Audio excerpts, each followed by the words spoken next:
Hello students, the title is clause. In the clause we are going to discuss about the types of subordinate clause.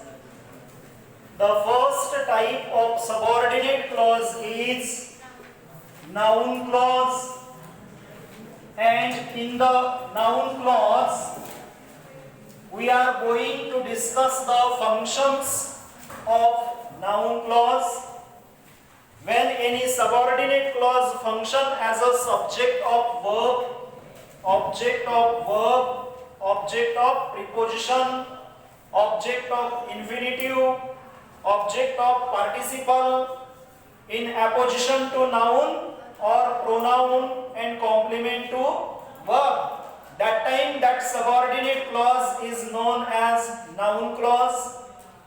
The function number, the last function we have discussed, that is number 6, in apposition to noun or pronoun. When any subordinate clause works as in apposition to noun or pronoun, that time it is noun clause. In apposition in Marathi, samantar, right? Yesterday I have given you example. See the example. The fact, right? The fact that the poor child was not a thief was accepted by all.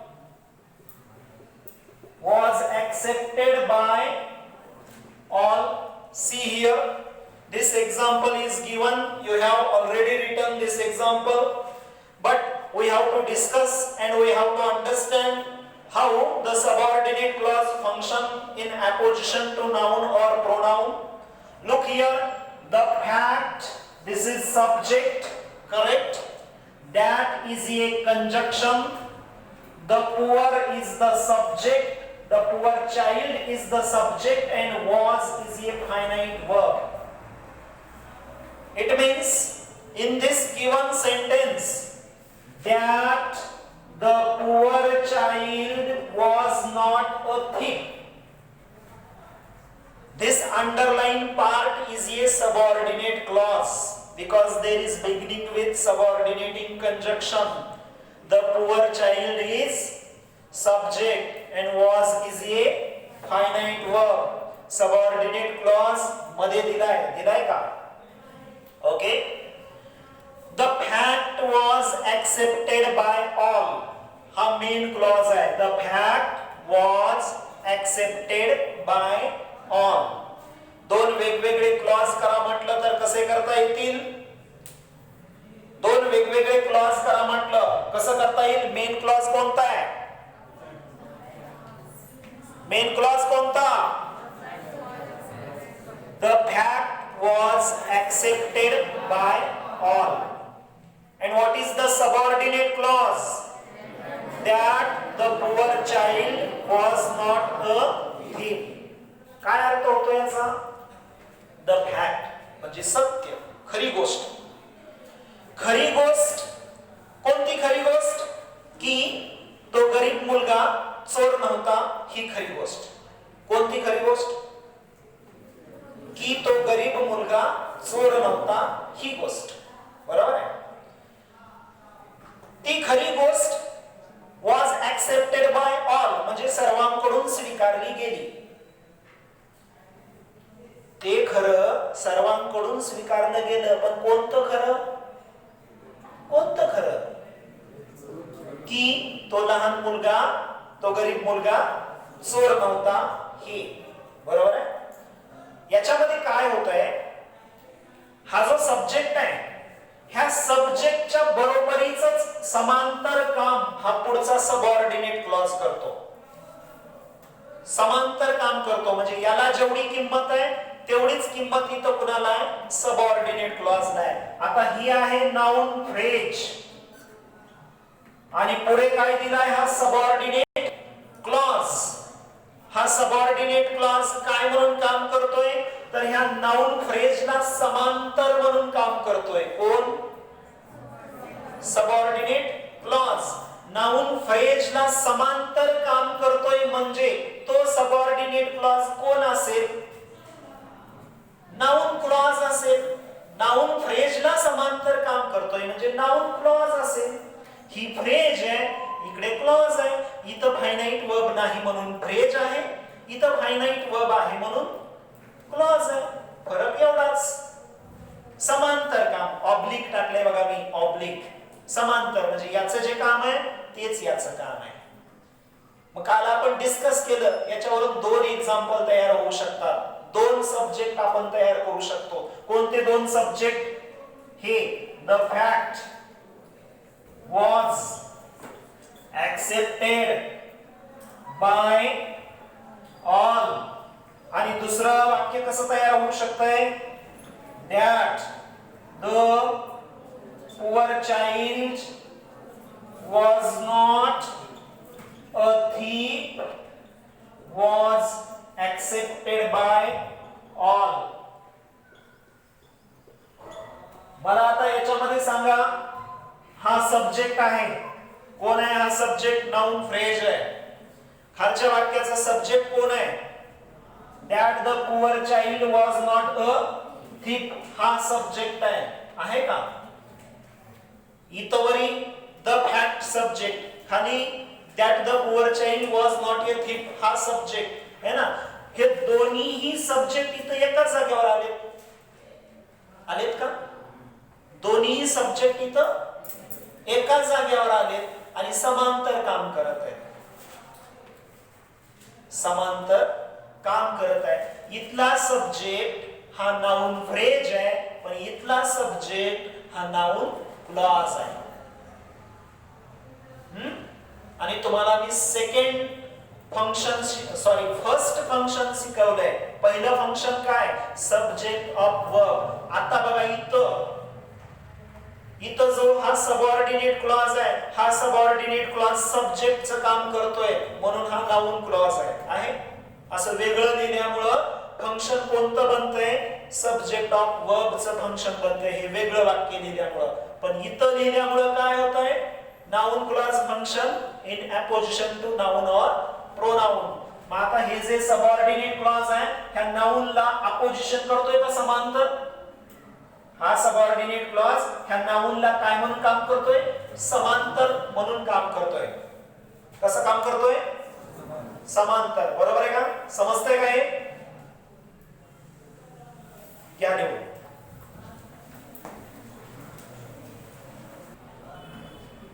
Here subordinate clause that the poor child was not a thief. Here this subordinate clause that the poor child was not a thief functions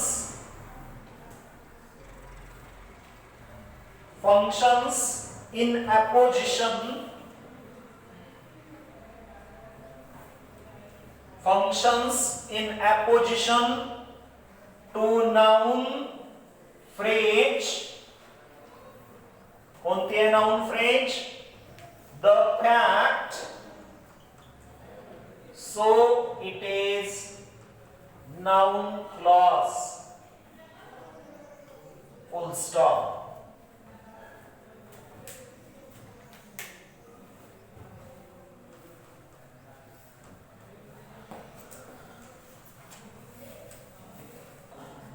Now we have to take another example for this. The example number 2. What is the second example? See here. You must never forget it. The example second is you must never forget it that honesty is the best policy.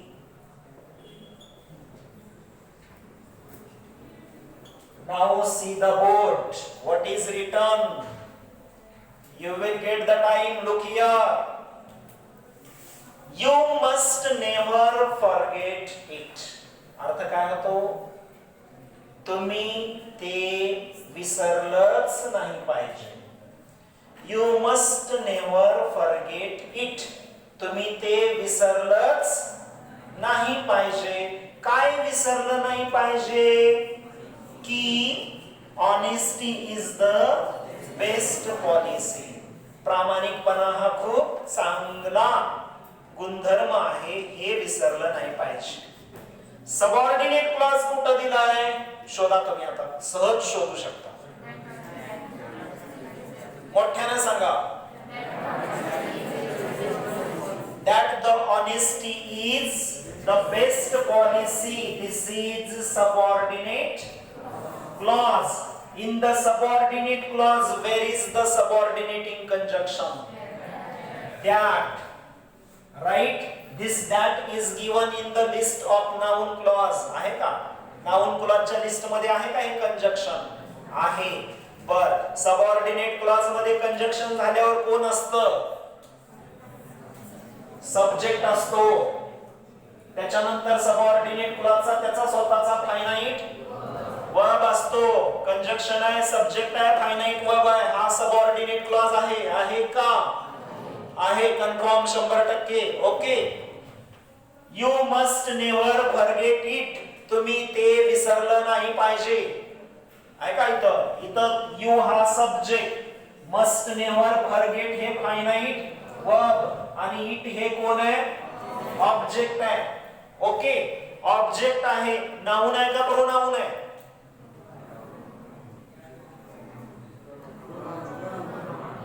It हे noun आहे का pronoun आहे? Pronoun आहे. It हे काय? Pronoun आहे. तर आता लक्षात घ्या, ह्या इटचं जे काम आहे तेच काम कुणाचं आहे? पुढच्या सबऑर्डिनेट क्लॉजचं आहे. इटचं जे काम आहे तेच काम कुणाचं आहे? पुढच्या सबऑर्डिनेट क्लॉजचं आहे. कसं? तुम्ही ते विसरलंच नाही पाहिजे. तुम्ही ते म्हणजे काय? की honesty is the best policy.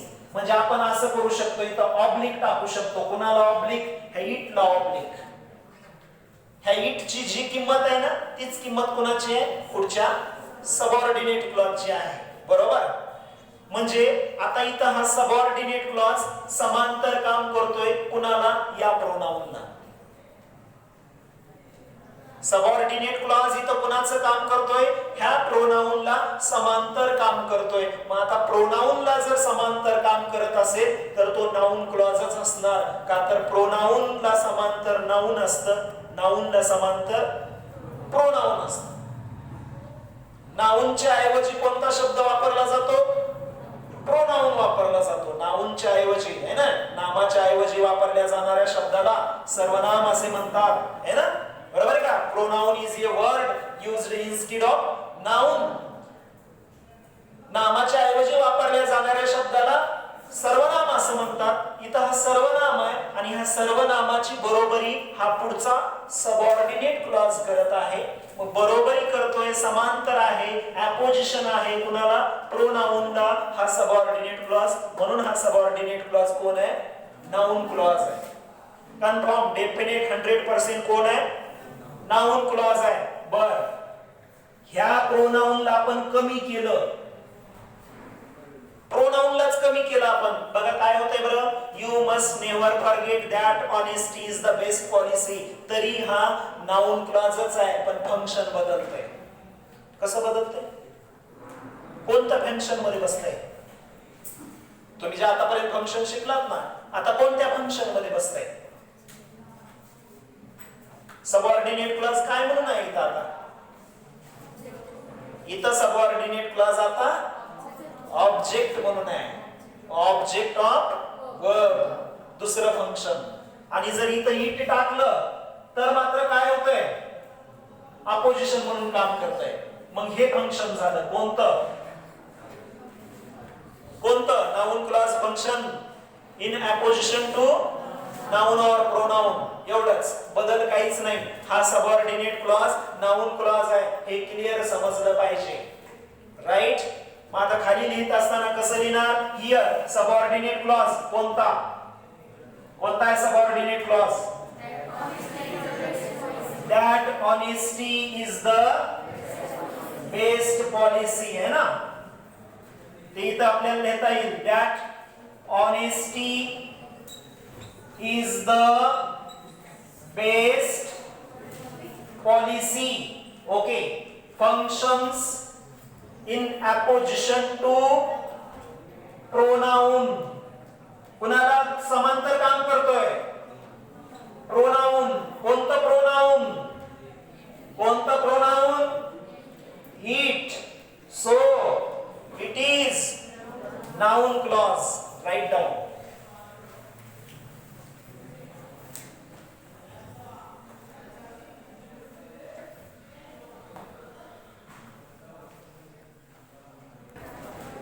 The last function of noun clause, that is complement of verb.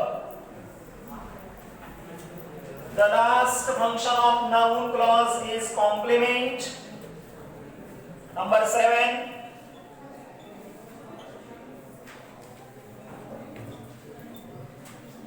Complement of verb. Look here. नंतर टायटल लिहा, अगोदर शिका.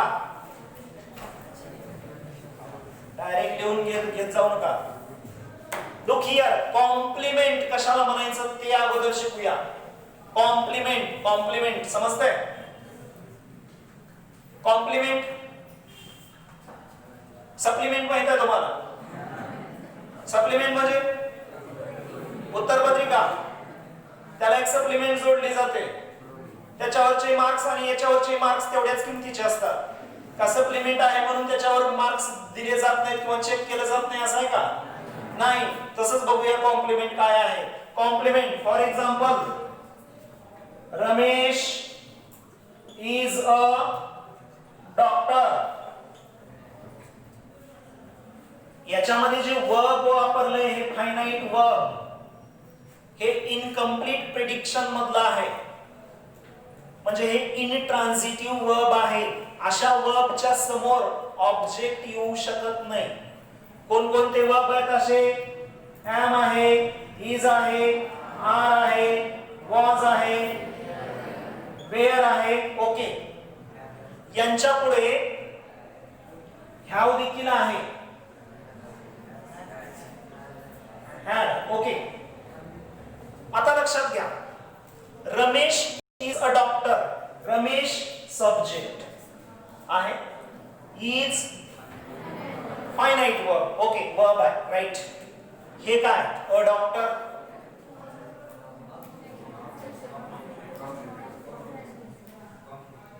कॉम्प्लिमेंट आहे का ते चालू आहे म्हणून आहे?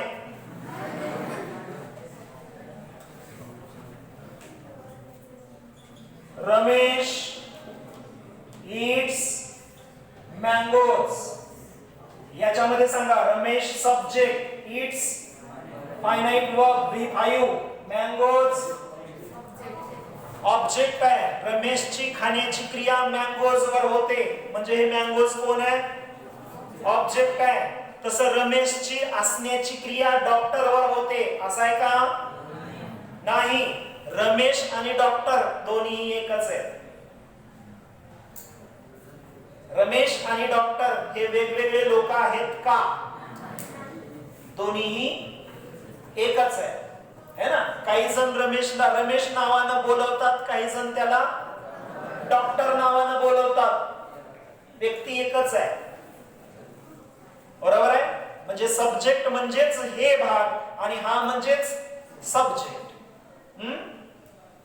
आहे का? बरोबर का? वेगवेगळे दोन्ही नाही. म्हणजे हा सब्जेक्ट, त्याच्याविषयीच आलेला हा नाउन आहे.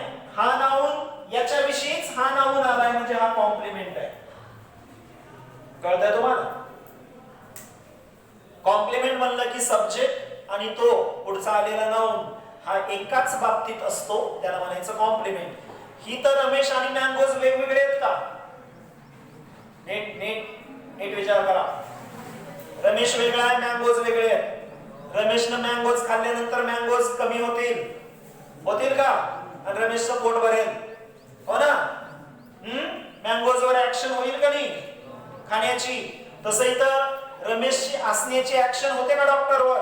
नाही. हे कॉम्प्लिमेंट आहे. राईट? कॉम्प्लिमेंट समजलंय? मग आता ज्या वेळेस एखादा सबऑर्डिनेट क्लॉज जर कॉम्प्लिमेंट म्हणून येत असेल तर तो सबऑर्डिनेट क्लॉज कोणत्या प्रकारचा? मोठ्यानं नाउन क्लॉज म्हणायचं त्याला. जर एखादा सबऑर्डिनेट क्लॉज कॉम्प्लिमेंट म्हणून काम करत असेल तर तो कोणता? Noun clause. For example, life is what we make. Life is what we make. पहा इकडं, life subject, is finite verb, simple present tense. Life आहे. इनकम्प्लीट प्रिडिक्शन मधलं क्रियापद आहे का इथं? आहे का? इज आहे ना? इंट्रान्सिटिव्ह वर्ब आहे. याच्या पुढे ऑब्जेक्ट कधीच येत नाही ह्या इजच्या पुढे. लाईफ इज, लाईफ असते. व्हॉट वी मेक, जसं आपण बनवतो तशी असते. तुमची माझी सर्वांची लाईफ कशी असते? जसं आपण बनवतो तशी असते. करेक्ट? आपल्या हातात आहे लाईफ कशी बनवायची. आपल्या हातात आहे, दुसऱ्याच्या हातात नाही. लाईफ इज, लाईफ अशी असते की जसं आपण बनवतो तशी असते. आपण जर चोऱ्या करायला चालू केलो तर आपली लाईफ अडचणीमध्ये असणार. आपण जर अभ्यासाकडे दुर्लक्ष करायला चालू केलो, लाईफ अडचणीतच असणार. बरोबर आहे? करेक्ट आहे का? आपण आपले स्वप्न पूर्ण करू शकत नाहीयेत. आपण आपल्या लाईफ मध्ये काहीच नाही केलं, लाईफ निरर्थक आहे. तुम्ही तुमचा टार्गेट मिळवण्यासाठी ऍक्शन करत नाहीयेत, तुमची लाईफ निरर्थक आहे. म्हणजे तुम्ही जे काम करता त्यावरून तुमची लाईफ ठरते. करेक्ट आहे? नशिबाचे सगळे धागेदोरे कोणाच्या हातात आहेत? तुमच्या हातात आहेत. नशीब तुम्हाला बदलवायचंय आणि तुम्हीच बदलवू शकता, आम्ही नाही. बरोबर आहे का? शिकवणं ही खूप थोडीशी गोष्ट आहे, शिकणं सगळ्यात मोठी गोष्ट आहे. 99% विद्यार्थ्याच्या आयुष्यामध्ये शिकणं असतं आणि 1% शिकवणं असतं. ते life is what we make हा इथं दिलेला भाग सबऑर्डिनेट क्लॉज आहे. का तर कंजक्शन इथं आहे कोण? What, we, subject, make, finite verb, tense सारखाच आहे. Life is what we make. आता लाईफ आणि व्हॉट वी मेक, आपण जे करतो काम आणि आपली लाईफ वेगवेगळं आहे का? आपण जे काम करतो आणि आपली लाईफ वेगवेगळं आहे का? नाही. म्हणजे हा सब्जेक्ट आहे आणि हा सबऑर्डिनेट क्लॉज कोण आहे? कॉम्प्लिमेंट आहे का? का वेगवेगळं आहे? लाईफ म्हणजेच आपण जे काम करतो ते आणि आपण जे काम करतो तेच म्हणजे आपली लाईफ आहे. वेगवेगळं आहे का? नाही, एकच आहे. म्हणजे हा सब्जेक्ट आहे आणि हा त्याच्यासाठी आलेला कॉम्प्लिमेंट आहे. मग कॉम्प्लिमेंटच्या जागेवर कोण आलंय? कोण आलेलं आहे? सबऑर्डिनेट क्लॉज आलाय. कॉम्प्लिमेंट म्हणून कोण काम करू शकतं? नाउन काम करू शकतो, नाउन किंवा प्रोनाउन. मग आता इथं सबऑर्डिनेट क्लॉज काम करतोय, नाउनचं काम करतोय, तर हा सबऑर्डिनेट क्लॉज कोण आहे? नाउन क्लॉज आहे. Right? Finish. Right down. Noun clause संपला आपला. उद्या आपण ऍडजेक्टिव्ह क्लॉज पाहूया. ओके?